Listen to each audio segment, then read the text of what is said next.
Hello students, welcome back to the channel. Today we are going to do NCERT exemplar. NCERT exemplar of chapter 1. Chapter name 1 का name है chemical reactions and equations. तो बेटा सबसे पहले आपको इस chapter के बिल्कुल बेसिक्स पे जाना है. ठीक है, बेसिक्स है हमारे. फर्स्ट आपको पता होना चाहिए केमिकल चेंज और फिजिकल चेंज क्या होता है, राइट.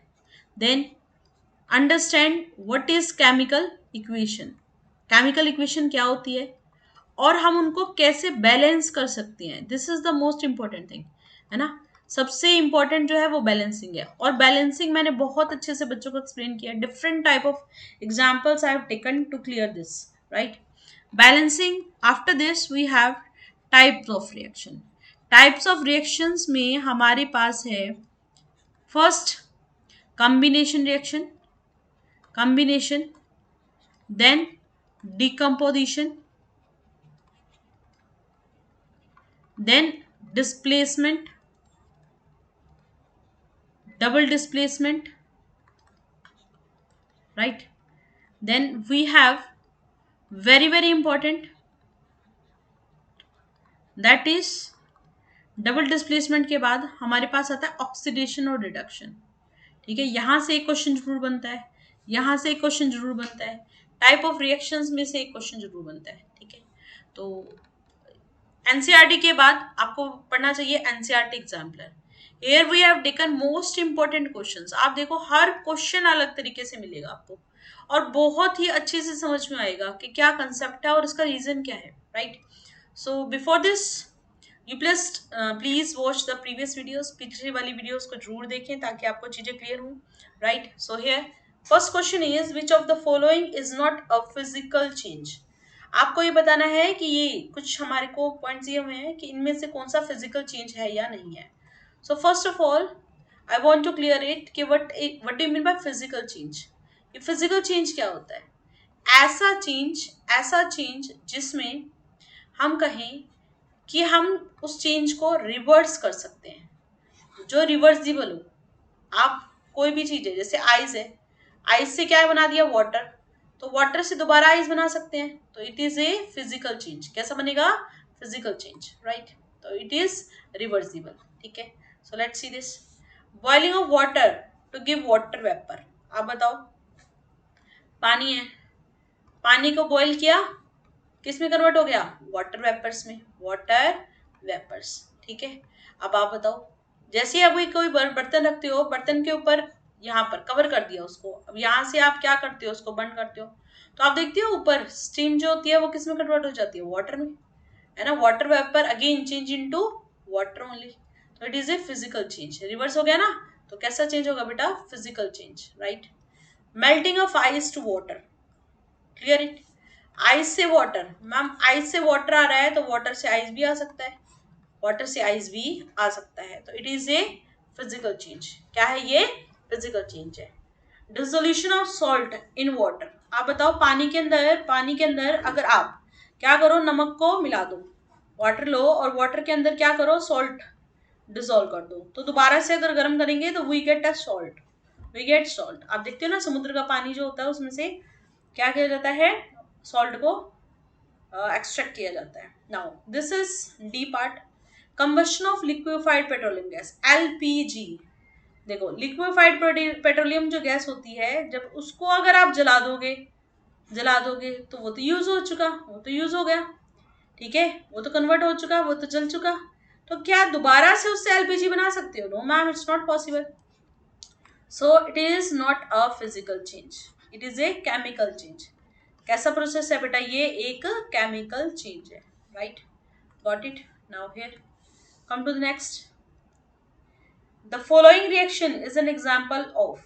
आप बताओ, ये रिएक्शन हमें गिवन है, ये रिएक्शन आपको दिखाई दे रही है. सो this is an example of displacement, combination, redox और न्यूट्रलाइजेशन. ठीक है, सो लेट्स अंडरस्टैंड इट. देखते हैं कि कौन कौन सी रिएक्शन होती है, कौन सी नहीं.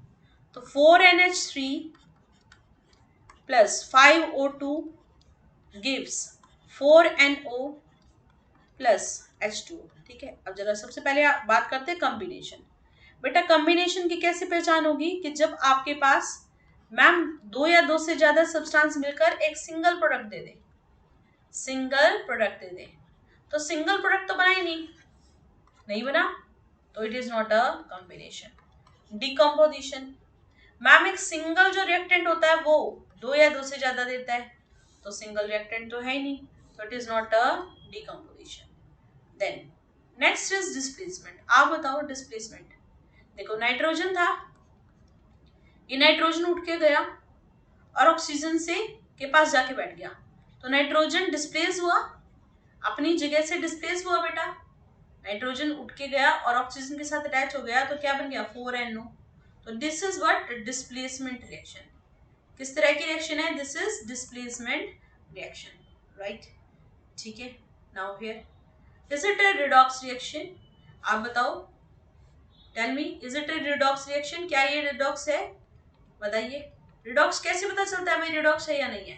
देखो NH3 है, NH एंड नाइट्रोजन को ऑक्सीजन यहां से हम कहेंगे मिली, बिल्कुल ठीक है, यहां से हम कहेंगे नाइट्रोजन को ऑक्सीजन मिली, तो यहां से क्या हो गया उसका ऑक्सीडेशन। कैसा हो गया?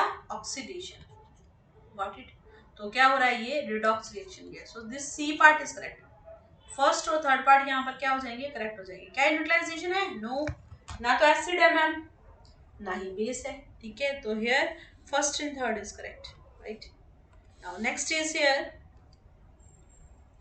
which of the following statement about the given correct reactions are correct? कौन सी ऐसी स्टेटमेंट है जो इसके करस्पॉन्डिंग ठीक है? तो सबसे पहले Fe plus H2O gives Fe3O4 plus 4H2, ये गिवन है, ठीक है। अब आप देखो ऑक्सीडेशन रिडक्शन के बारे में बात हो रही है, तो पहले पढ़ ही लेते हैं। आयरन, आयरन को ऑक्सीजन मिली तो क्या हो गया? ऑक्सीडाइज, ऑक्सीडेशन हुआ है। क्या हुआ है? ऑक्सीडेशन। इसमें से ऑक्सीजन हट गई तो रिमूवल भी क्या कहलाता है बेटा? This is reduction. क्या कहलाएगा? ये रिडक्शन, ठीक है। अब आप बताओ फर्स्ट कहता है कि क्या आयरन ऑक्सीडाइज हुआ है? आप बताओ क्या आयरन को ऑक्सीजन मिली है? बिल्कुल मैम, तो first is correct, right. Water is getting reduce, क्या वाटर रिड्यूस हुआ है? क्या वाटर से ऑक्सीजन ली गई है? बिल्कुल, तो water is reduce, this is also right, ठीक है। Now what about oxidising and reducing agent? Oxidising agent, मैं कह रही हूँ डिलीवरी बॉय है, जो जोमेटो बॉय है, तो वो क्या करेगा? खाना लाएगा, एजेंट है खाना लाने का, तो ऑक्सीडाइजिंग एजेंट वो एजेंट है जो ऑक्सीजन लाएगा। अब कौन लाएगा? जिसके पास होगी। अब इन दोनों में से ऑक्सीजन किसके पास है? इसके पास, तो ये क्या बनेगा हमारा? Oxidising agent. This is oxidising agent. तो ये क्या बनेगा बेटा? It is reducing agent. ये हमारा क्या बनेगा? Reducing agent. तो एक आ रहा है ऑक्सीडाइजिंग एजेंट, एक और है रिड्यूसिंग एजेंट, ठीक है। तो यहां से water is an reducing agent, wrong. What is an oxidising agent, right. तो कौन कौन सा ठीक हो गया? फर्स्ट ठीक हो गया, सेकंड ठीक हो गया, फोर्थ, फर्स्ट सेकंड फोर्थ, बिल्कुल C option is correct, C option is correct, right, ठीक है। Now here which of the followings are exothermic? कौन कौन सी ऐसी रिएक्शन है जो एक्सोथर्मिक है? तो बताओ जरा, एक्सोथर्मिक कौन सी होती है बेटा? Exothermic, which type of reaction are exothermic? In which heat get evolved? Heat get evolved, ठीक है, जिसमें हीट क्या होता है बेटा? इवॉल्व होता है, बाहर निकलता है, तो उसको हम क्या कह देते हैं? एक्सोथर्मिक। क्या बोलते हैं उसको? Exothermic, right. So in this exothermic reaction what do we find out? देखो जरा, सबसे पहले reaction of water, quick lime CaO water के साथ H2O के साथ रिएक्ट करता है, तो क्या देता है? CaOH होल ट्वाइस प्लस कितना मिलेगा? यहां से हम देखेंगे CaO है, देखो यहां से समझ लेते हैं, ये हमारा क्या है? CaO है, तो ये CaO जो है उसको बोलते हैं क्विक लाइम। क्या बोलते हैं इसको? Quick lime. H2O वाटर, तो जब जब आप पानी मिलाते जाओगे क्विक लाइम में, तो वो गर्म होता जाएगा, गर्म होता जाएगा, तो हीट इवॉल्व निकल रहा है, हीट बाहर निकल रही है, हीट बाहर निकल रही है, इवोल्यूशन हो रहा है, तो it means it is a exothermic, ठीक है। डाइल्यूशन ऑफ एन एसिड, हाँ भाई बताओ, अगर क्या करते हैं वाटर में एसिड ऐड करते जाएंगे, वाटर में एसिड ऐड करते जाएंगे तो क्या होगा? ऑब्वियस है। अच्छा ये बताओ, डाइल्यूशन ऑफ एसिड, एसिड में वाटर ऐड करते हैं या वाटर में एसिड ऐड करते हैं? आप बताओ, सोच के बताओ और फिर बताना कि ये क्या है, एक्सोथर्मिक है या नहीं है। बिल्कुल एक्सोथर्मिक ही होता है, एक्सोथर्मिक। मान लो आपने क्या किया, ऑयल लिया, ऑयल का एक टम्बलर लिया, उसमें पानी के छिड़के मारे, तो एकदम से क्या होगा, क्या होगा, तेल छुट के आएगा, है ना। अब आप क्या कर रहे हो, एसिड की एक बोतल ले रहे हो, एसिड में अगर वाटर को ऐड कर रहे हो, तो जैसे ही एसिड में वाटर को ऐड करोगे तो ये तो एकदम से चिपक के पड़ेगा, आप जल जाओगे। तो हमेशा क्या करना पड़ता है, वाटर में एसिड ऐड करना पड़ता है, वाटर में क्या करते हैं, एसिड को धीरे धीरे ऐड करते हैं। So this is exothermic, this is exothermic. तो first and second is exothermic. Evaporation of water, भाई वाटर अब इवेपोरेट होगा तो कहाँ एक्सोथर्मिक, हीट निकालेगा नहीं। सब्लिमेशन ऑफ कैंपर, कैंपर को अगर हम रखें, ये कपूर को रखते हैं तो जब वो उड़ जाता है तो हीट और होती है, नहीं मैम ऐसा तो नहीं देखा हमने। तो this is first and second, these both are exothermic. Now come to fifth. देखो डिफरेंट डिफरेंट टाइप के क्वेश्चंस हैं, अच्छे तरीके से करने हैं। तो what is the question here, 3 beakers, 3 beaker है, labelled as A B C each containing 25 ml of water were taken, a small amount of NaOH, ये कहता है A है, दूसरा कहता है B है और तीसरा कहता है C। एनसीईआरटी से लगे ना क्वेश्चन, तो इनको समझना बहुत जरूरी है। तो सबसे पहले कहता है NaOH ले लो, दूसरा कहता है एनहाइड्रस CuSO4 ले लो, CuSO4 कॉपर सल्फेट, तीसरा कहता है NaCl ले लो, ले लिया भाई। They were added to the beaker A, B, C respectively. Now it was observed there was an increase in temperature of solution contained in the beaker A and B, whereas in the case of C the temperature of solution falls. देखो तो यहाँ पर हमने कहा कि जैसे ही उनको add कर दिया पानी के अंदर, जैसे इसको ऐड किया तो इसके अंदर और इसके अंदर क्या हुआ, यहाँ पर टेम्परेचर इंक्रीज हो गया, यहाँ पर दोनों में टेम्परेचर क्या हो गया बेटा, इंक्रीज हो गया। तो whereas C the temperature falls, जहाँ पर टेम्परेचर डिक्रीज हो गया, ठीक है। तो which one of this, A and B exothermic has occurred, A and B endothermic has occurred, in C exothermic has occurred, in beaker C endothermic। आप बताओ temperature जब इवोल्व होता है, इवोल्व मतलब क्या होता है, बाहर निकलना। तो जब टेम्परेचर बाहर निकलेगा तो हम क्या कहेंगे उसको, एक्सोथर्मिक। क्या बोलेंगे उसको, एक्सोथर्मिक। और जब टेम्परेचर डिक्रीज होता है तो उसको बोलते हैं बेटा endothermic.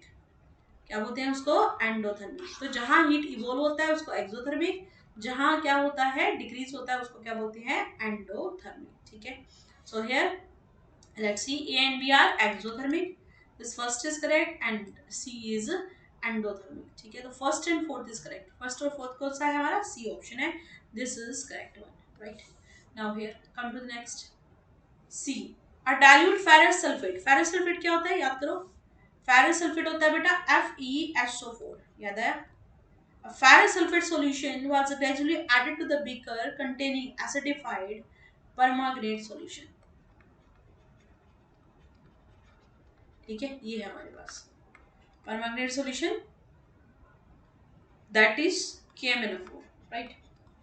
Now here the light purple colour of a solution fades and finally disappear. आप देखते हो कि जैसे जैसे इसको ऐड करेंगे तो आपको पता ही होगा कि ये क्या होता है, हमारा पर्पल कलर होता है, पर्पल कलर। ठीक है।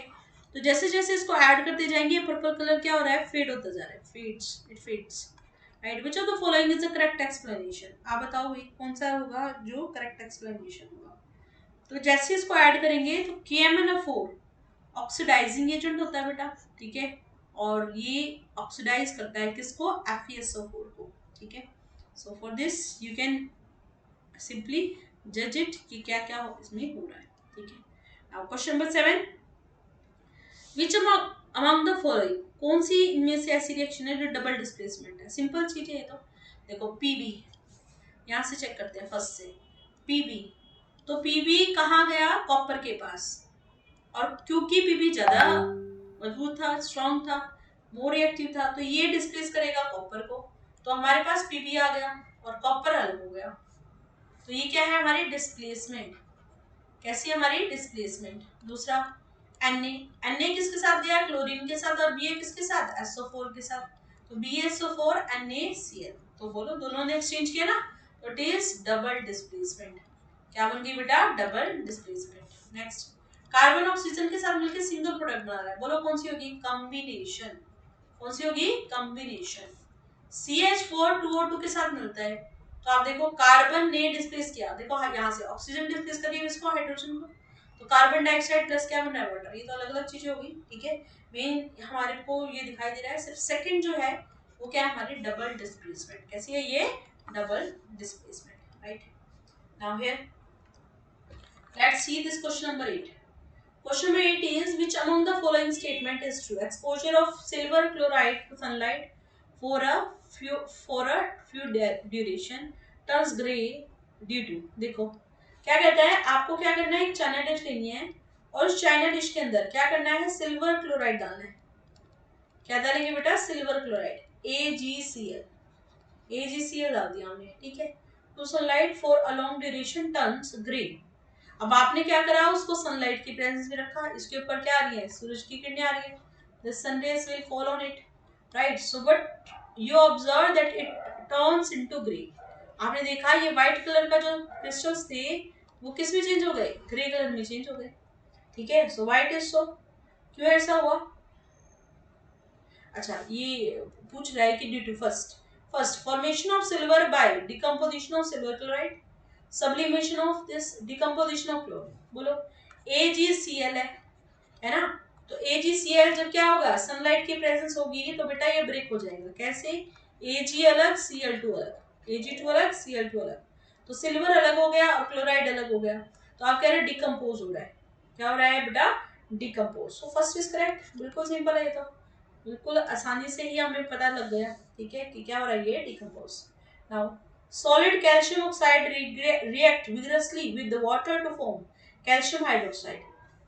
देखो जरा, here solid calcium oxide react vigorously with water, किसके साथ रिएक्ट किया? H2O के साथ, to form calcium hydroxide accompanied by amount of heat, कुछ heat निकली।